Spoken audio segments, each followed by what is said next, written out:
Hey, I just got this book, The Ultimate Guide to G.I. Joe. Uh, it's pretty cool. It's like a big hardcover book. This thing is like a textbook for your social studies class. It's really big. It's like on nice paper, cool stuff. So I just thought I'd look in here a minute. This is pretty cool. Some pictures of some of the early Joes.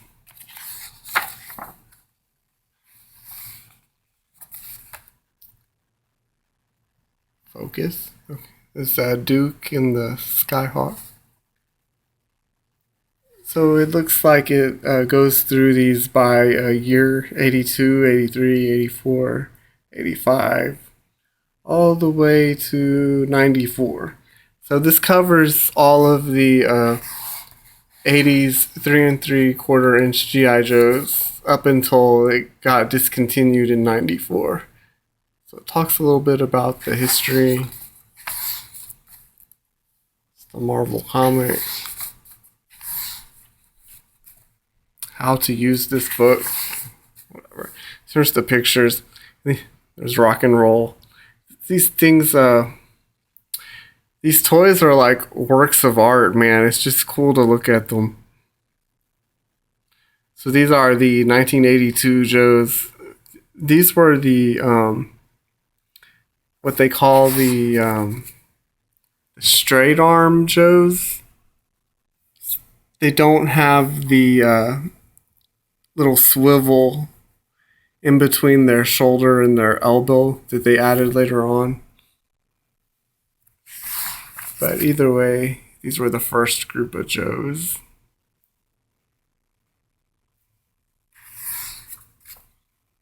Snake Eyes, Stalker, Stealer.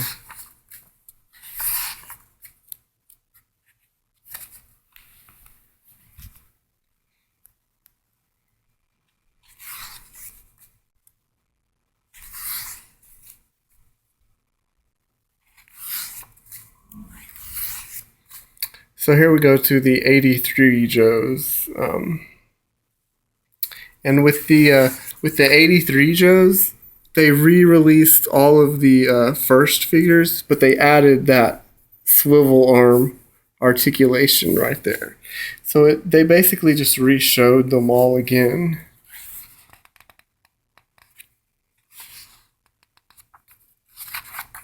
You can see the new swivel arm here.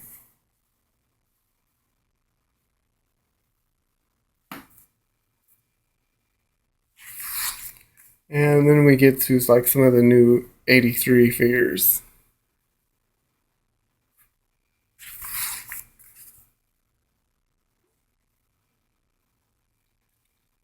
So this was the first Duke, who was the first Duke was a mail-away Duke. The mail-away Duke had this flag sticker that you could put onto the sleeve of his shirt. Later, the carded version of Duke didn't have that.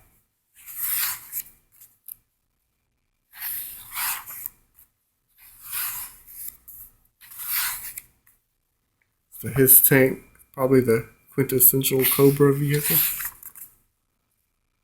The Sky Striker, that's got to be one of the most popular Joe vehicles. The F-14 Tomcat. Like, those were the planes in Top Gun, right? It's the first Joe headquarters.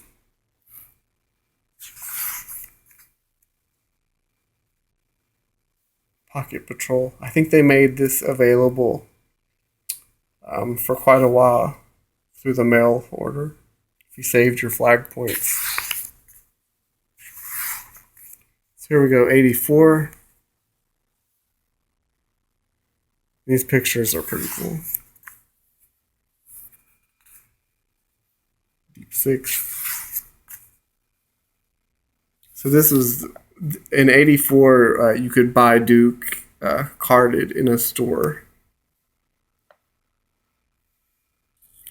But Recondo. That's junkyard.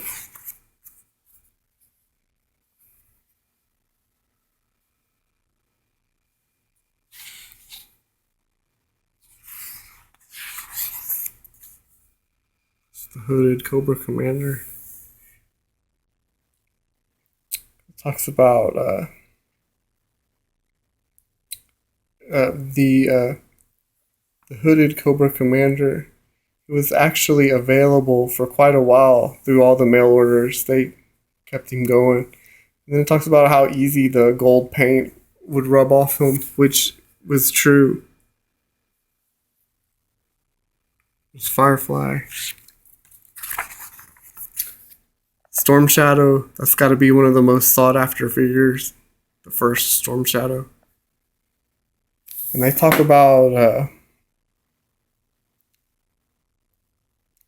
how prone to yellowing Storm Shadow was. Zartan.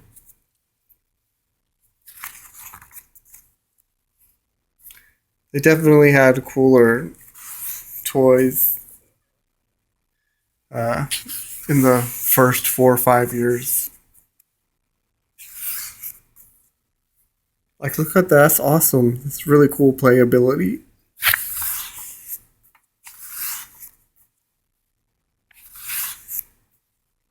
Look at that. So a lot of this stuff was like stuff that came out before I was old. I never had most of this stuff because I was too young. So we're getting into the 85 Joes now. I think it talks about here how a lot of people cite 85 as the best year for Joe. Bazooka. Dusty Flint. Footloose. I like what it says about Footloose in here. He was standing on the boardwalk in Venice Beach, pondering something cosmic, when the utter pointlessness of his existence hit him between the eyes like a runaway freight train. I think I'll join the army, he said, and promptly did. Some of the Joes think that Footloose is out there, but all he's trying to do is find himself. He's an all-American boy who got lost on the way to the fair, and he's simply trying to get home any way which he can. Most folks think they know who they are and where they're going. They're the dangerous ones. That's pretty badass. They wrote cool stuff on the fall cards.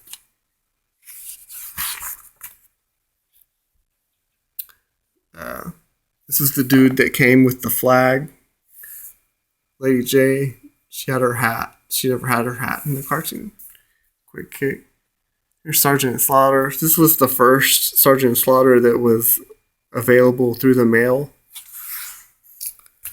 Shipwreck and Snake Eyes. Shipwreck was probably one of the most standout characters in the cartoon. And this 85 Snake Eyes with Timber, the wolf, that's probably one of the most sought after figures in the line. I mean, you got to have a badass ninja with a sword and an Uzi, right? And a wolf.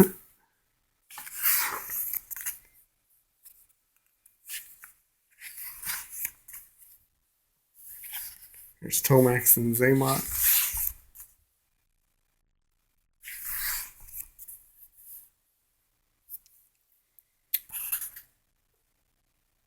They took the Mobat and repainted it as a Cobra vehicle, but it was a Sears exclusive. I don't think I'd ever even seen that before.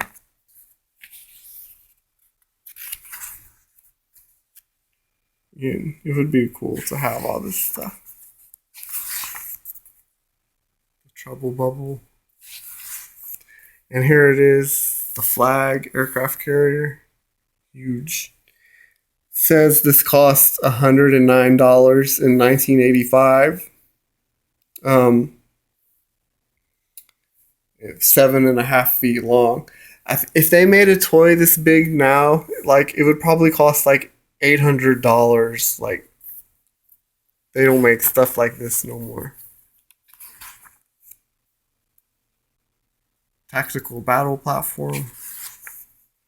Okay, 86. I think we gotta keep looking through 86 because these were still some of the popular characters. Beachhead, Cross Country, Dial Tone, General Hawk. This is the cool version of Hawk. Iceberg, Leatherneck, Lifeline, Lift Ticket, Low Light, Mainframe, Roadblock, Sci-Fi. Here's Sergeant Slaughter. This was the one that came with the Triple T tank. So this was the one that was actually sold in stores and not mail away. They kind of changed the paint. This is the way he looked in the cartoon. So it's probably the most popular version of Sergeant Slaughter. In the fridge, he was a mail away. They made William Refrigerator Perry into a G.I. Joe. 72, the same number he wore for the Chicago Bears. His action figure has a white Super Bowl ring painted on his finger. If you can see it. Wetsuit.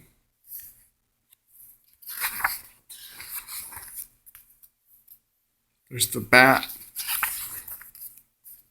Dr. Mindbender, Serpentor. Zorana had a couple different variations of her head. There's Serpentor with the chariot. I had the mail away version of Serpentor that was available later on, and he didn't come with his green cape anymore at that point. Terrordrome. Conquest, that's a cool plane. Yeah, these toys are cool. Oh, here's the tank that Sergeant Slaughter came with. Focus.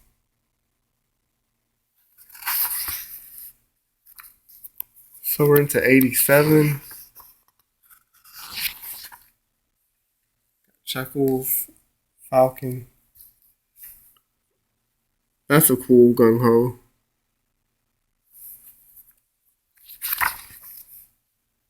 Jinx, Law and Order.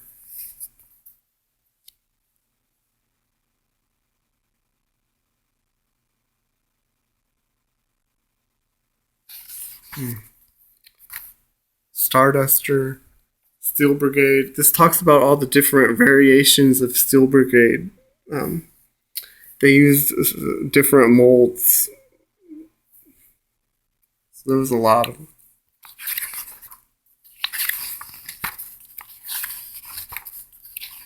And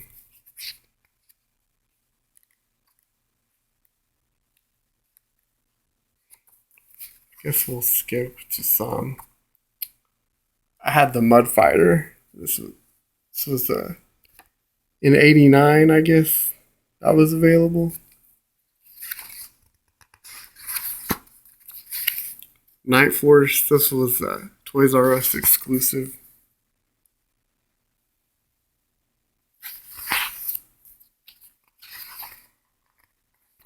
Let's look at Captain Gridiron. You gotta go to him. And I like here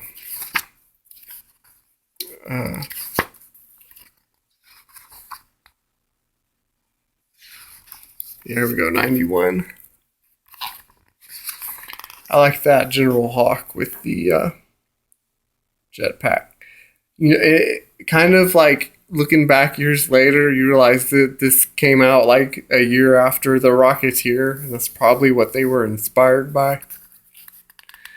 So now in like 91 was when they started becoming fluorescent and with the spring-loaded missiles and kind of led to the end. But there was still some cool figures. But this book is pretty cool.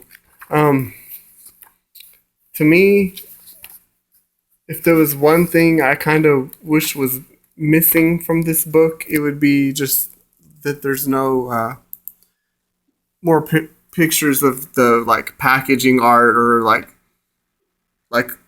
looking at these card backs when you're a kid and stuff like that. But I guess that's a minor gripe, but I think this is a pretty cool book. I'm glad to have it.